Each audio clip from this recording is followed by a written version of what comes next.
Have you ever been so afraid that your body wanted to stop, but you moved forward anyway? Have you wondered, who am I to even try when I'm just shaking inside?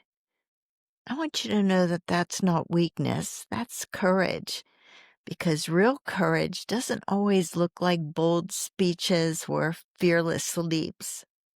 Sometimes it looks like a trembling hand holding onto another, taking one step forward, even when you're afraid. This is Annie's story, and I'm telling it for her. Annie had left behind their beautiful home and now lived in this tiny apartment with walls so thin you could hear the neighbors on the other side. Annie was anticipating her daughter's first day of school at the new school, and Annie was terrified. Every night she would lie awake, second guessing everything. Would Bella suffer because of the choices she had made? Would her daughter be judged for everything that they had lost? Well, that morning, Bella's small hand clutched in hers so tightly, Bella's backpack seemed almost bigger than she was. Her eyes were quiet, guarded, and Annie felt the guilt rising like a tide. Had she ruined her child's life? Had she taken too much away from her? Walking up those steps, Annie didn't know who was more afraid, her little girl or herself. But then something unexpected happened. Bella started to blossom. Her teacher even called her after a couple of weeks of school and told Annie, your daughter, I think, has leadership capabilities, but I want to draw it out of her. Would you let me do that?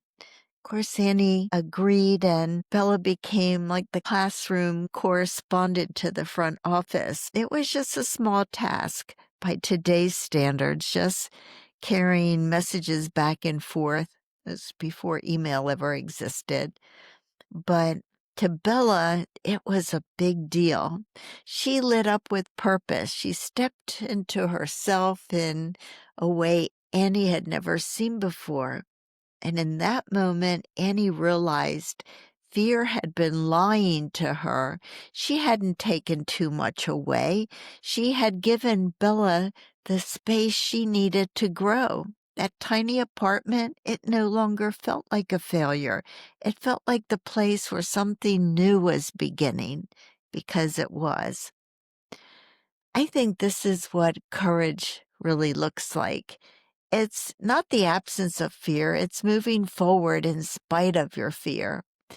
Annie's hands were trembling that day, but she walked in with her child into the future. And in doing so, she discovered something.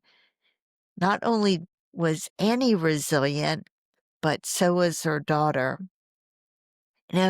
Survivors often believe that fear is a sign of weakness. It's not the case. What matters is that even in the middle of doubt and shame, you keep moving one step at a time, one doorway, one new chapter at a time. Sometimes those steps feel so tiny that you don't even think it's worth noticing or mentioning. But later, you realize that they were turning points, moments when life began to shift, not with a roar, but with a whisper.